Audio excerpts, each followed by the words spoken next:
सबसे प्यारी है, माँ तू जग में न्यारी है। माँ तू सबसे प्यारी है, माँ तू जग में न्यारी है। अपने आंचल में रखना, अपने आंचल में रखना, हमें वरदानों से भरना। माँ तू सबसे प्यारी है, माँ तू जग में न्यारी है। माँ तू सबसे प्यारी है, माँ तू जग में न्यारी है। पिता, पुत्र और पवित्र आत्मा के नाम पर आमीन। आप सबों को जय यीशु। पेतरुस का पहला पत्र, उसके अध्याय 3 वाक्य 9। 1 पीटर चैप्टर 3 वर्स 9। आप बुराई के बदले बुराई ना करें और गाली के बदले गाली नहीं, बल्कि आशीर्वाद दें। आप यही करने बुलाए गए हैं, जिससे आप विरासत के रूप में आशीर्वाद प्राप्त करें। विरासत के रूप में आपके जीवन में आशीर्वाद हो, आपके परिवार में आशीर्वाद हो, इसके लिए आप बुराई के बदले बुराई करना छोड़ दो, गाली के बदले गाली देना छोड़ दो, बल्कि ऐसे शत्रुओं को आशीर्वाद दो। ये पेतरुस हमें सिखाते हैं। ईसा मसीह ने भी इसी प्रकार का जो शिक्षा दिया, उसी को पेतरुस ने हमें सिखाया। यदि हम मत्ती का सुसमाचार उसके अध्याय 5 वाक्य 43 से आगे पढ़ेंगे, मैथ्यू चैप्टर 5:43 ऑनवर्स।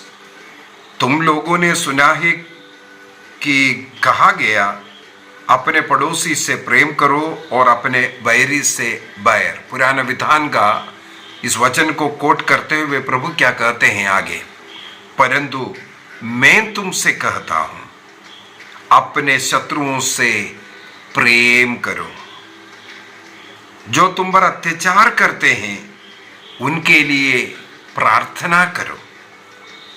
इससे तुम अपने स्वर्गीय पिता की संतान बन जाओगे। स्वर्गीय पिता की संतान बनने के लिए शत्रुओं को प्रेम करना और जो अत्याचार करते हैं उनके लिए प्रार्थना करना, ये लिखा है। और वाक्य 48 में आखिरी में आकर के ये लिखा है, इसलिए तुम पूर्ण बनो जैसे तुम्हारा स्वर्गीय पिता पूर्ण है।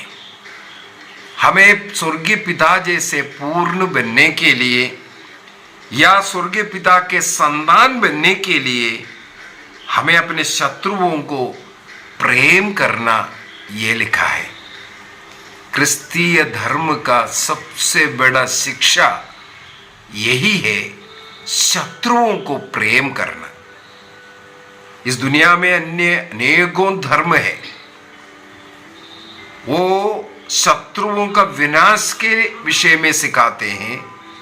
यहां पर ईसा मसीह का शिक्षा है शत्रुओं को प्रेम करने के लिए और शत्रुओं के लिए प्रार्थना करो कहते हैं। पेतरुस उसी बात को हमें आज सिखाते हैं। जब हम गाली के बदले गाली नहीं देंगे, बुराई के बदले बुराई नहीं करेंगे, बल्कि उन्हें आशीर्वाद देते जाएंगे, उनके लिए प्रार्थना करते जाएंगे, उनके लिए अच्छाई के विषय में सोचेंगे, तब हमें विरासत के रूप में आशीर्वाद ईश्वर से मिलेगा। इस प्रकार हम ईश्वर का संतान भी बन रहा है। रोमियो का पत्र उसके अध्याय 12 के अंदर संत पौलुस इस विषय में क्या सिखाते हैं। बहुत ही सुंदर तरीके से संत पौलुस रोमन्स चैप्टर 12 में वाक्य 18 से 21 तक मैं पढ़ना चाहूंगा, वर्स 18 to 21। जहां तक हो सके अपनी ओर से सबों के साथ मेल मिलाप बनाए रखें। प्रिय भाइयों, आप स्वयं बदला ना चुकाएं, बल्कि उसे ईश्वर के प्रकोप पर छोड़ दे, क्योंकि लिखा है, प्रभु कहता है, प्रतिशोध मेरा अधिकार है, मैं ही बदला चुकाऊंगा। इसलिए यदि आपका शत्रु भूखा है तो उसे खिलाए, और यदि वह प्यासा है तो उसे पिलाए, क्योंकि ऐसा करने पर आप उसके सिर पर जलते अंगारों का ढेर लगाएंगे। वाक्य 21। आप बुराई से हार ना माने, बल्कि भलाई द्वारा बुराई पर विजय प्राप्त करें। यही क्रिस्तीय धर्म का मुख्य शिक्षा है। शत्रुओं से प्रेम करना, शत्रुओं को आशीष देना, शत्रुओं के लिए प्रार्थना करना। तब प्रभु कहते हैं, इस प्रकार का भलाई के द्वारा बुराई पर आप विजय प्राप्त करेंगे। हाल ही में मुझे जो उड़ीसा के कंधमाल में जो दंगा फसाद हुआ, क्रिश्चियों के ऊपर अत्याचार हुआ, हजारों की संख्या में लोग बेघर हो गए, घर जलाया, सैकड़ों लोगों को मार डाला। वहां पर क्रिश्चिय लोग उन शत्रुओं को जब प्यार करने लगे, मैंने एक क्लास हाल ही में लिया था, किस किस प्रकार उनके ऊपर कष्ट पीड़ा आना शुरू हुआ। इसके द्वारा अनेकों ऐसे जो कट्टरपंथी लोग जो क्रिश्चियों के ऊपर अत्याचार कर रहा था, आज वो क्रिस्तीय धर्म का धर्म प्रचारक है। हाल ही में मुझे वीडियो देखने के लिए मिला, जो उस समय पर कंधमाल में बाइबल जलाया, क्रिश्चियों का घर को जलाया, क्रिश्चियों के ऊपर अत्याचार किया, उन्हें मार डाला। ऐसे जो कट्टर लोग प्रभु का सुसमाचार सुना रहा है। ये ऐसा संभव हुआ जब लोग ऐसे लोगों के लिए प्रार्थना किया, ऐसे लोगों के विरुद्ध में उनकी बुराई नहीं चाहा। वहां पर चमत्कार हुआ, और उन क्रिस्तीय लोग, उनका भी फोटो दिखाया, जिनके जो शरीर आग जला था और कई प्रकार का कष्ट पीड़ाएं, घर जल करके भस्म हुआ, उनका आज क्या हालत है। पहले से कई गुना अच्छा जीवन वे लोग भी जी रहा है। वो वीडियो देख करके मैं प्रसन्न हुआ। आज के इस क्लास के अंदर संत पेत्रुस पहला पोप हम क्रिस्तियों को यही सिखाते हैं, हमें बुराई से हार नहीं मानना चाहिए। जो लोग बुराई करते हैं उनके बदले में हम बुराई नहीं करना है। जो हमारी निंदा करते हैं, बुराई करते हैं, हमारी अवहेलना करते हैं, उनके खिलाफ हम इस प्रकार का कार्य नहीं करना है। यदि कोई गाली देता है तो बदले में गाली नहीं, आपको छीन रहा है, आपको उपद्रव कर रहा है, तोड़ फोड़ कर रहा है, ऐसे लोगों के लिए प्रार्थना करो, ऐसे लोगों को आशीर्वाद दो।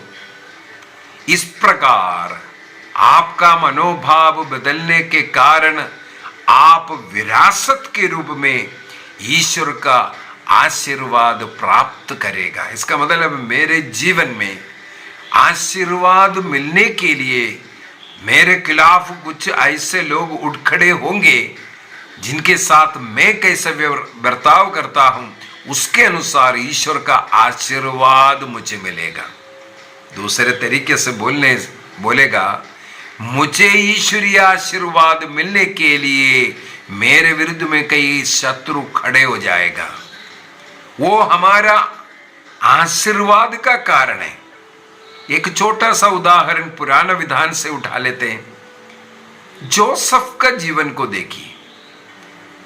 अन्य लोग नहीं, बल्कि जोसेफ के अपने सहा भाई लोग उनके विरुद्ध षड्यंत्र रचा, उन्हें मार डालने का षड्यंत्र रचा। इसके लिए उन्हें कुएं में धकेल दिया था। उनका एक अच्छा सुंदर कुर्ता जो पिता ने प्यार से उसको खरीद करके दिया, उस कुर्ते को उन्होंने छीन लिया। इसके बाद उनको गुलाम बना करके जो भेज दिया जाता है।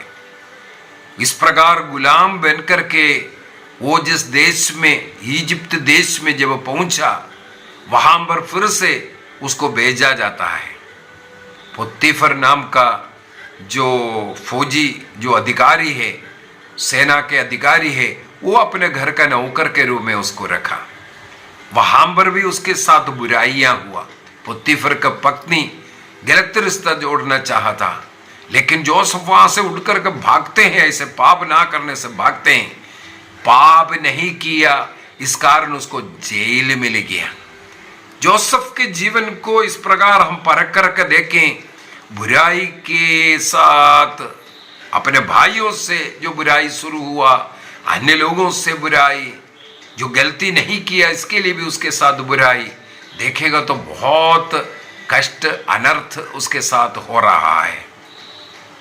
लेकिन आगे चल करके हम देखते हैं उसी देश का गवर्नर बनता हुआ। इस प्रकार जितना बुराइयां आए हैं, कहीं भी हमें पढ़ने के लिए नहीं मिलता है जोसेफ ने उसके लिए कुटकुटाया हो, अपने भाई के विरुद्ध कोई बात किया हो, या उस पोतीफर के पत्नी के खिलाफ कुछ कहा हो। कहीं भी हमें पढ़ने के लिए नहीं मिलता।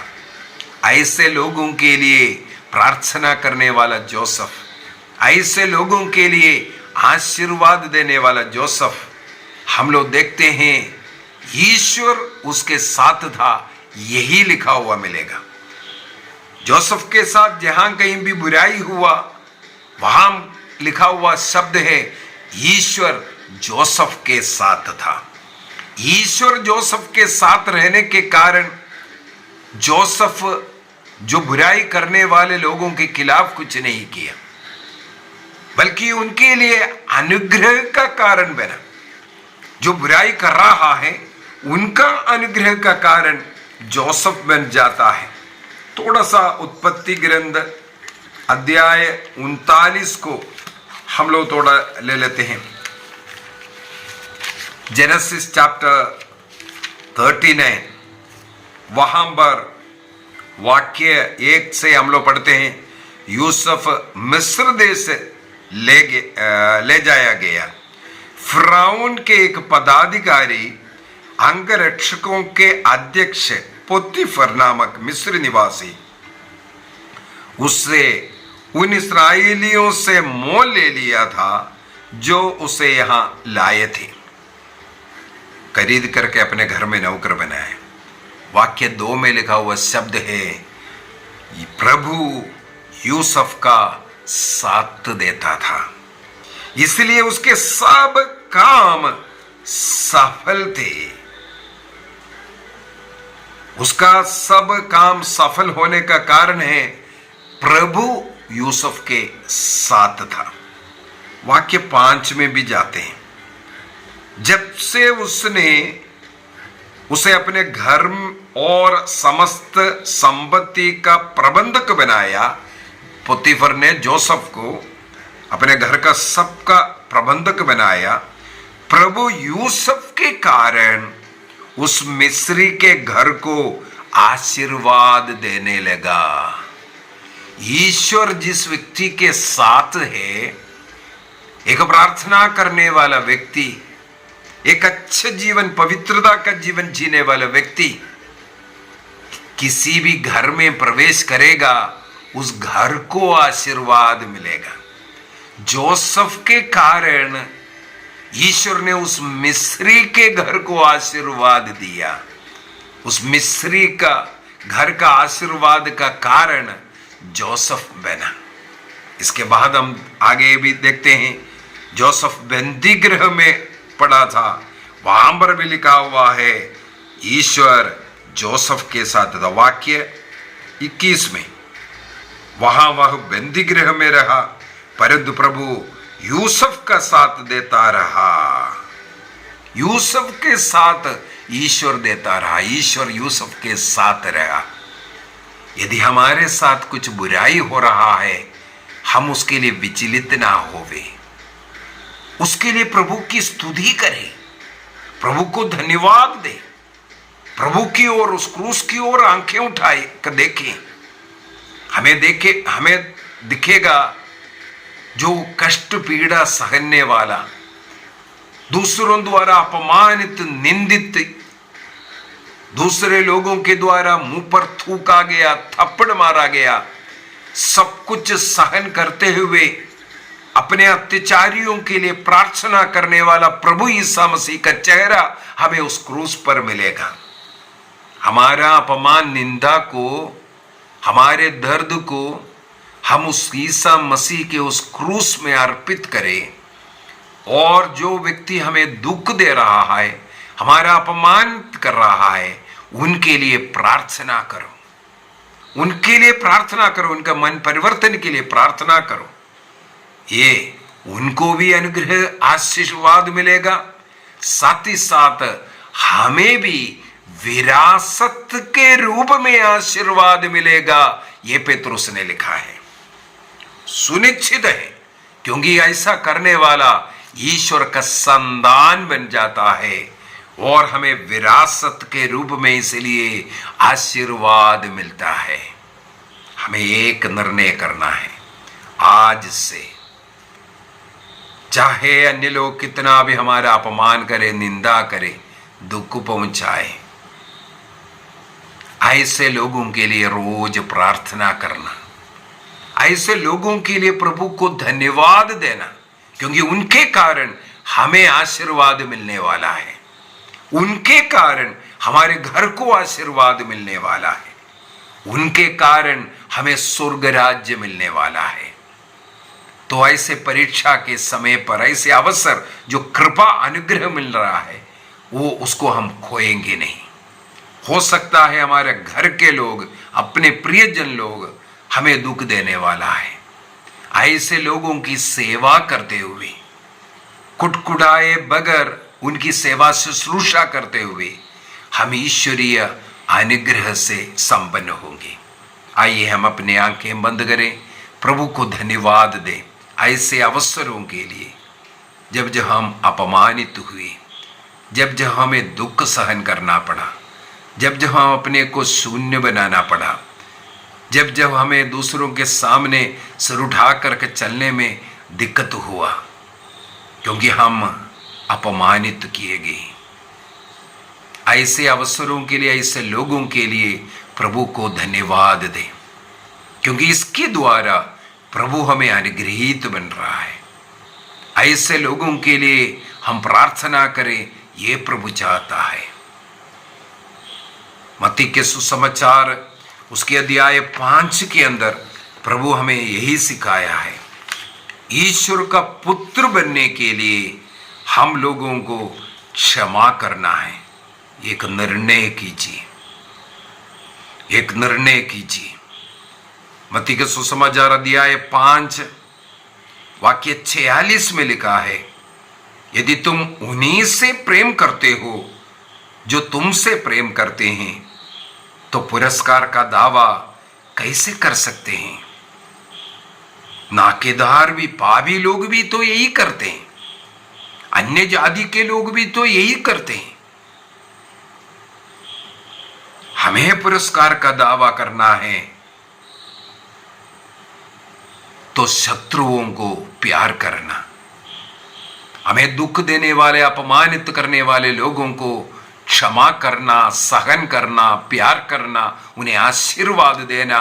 इस प्रकार विरासत के रूप में मैं और मेरा परिवार आशीर्वाद प्राप्त करेंगे। निर्णय कीजिए। पिता, पुत्र और पवित्र आत्मा के नाम पर आमीन। आप सबों को जय यीशु।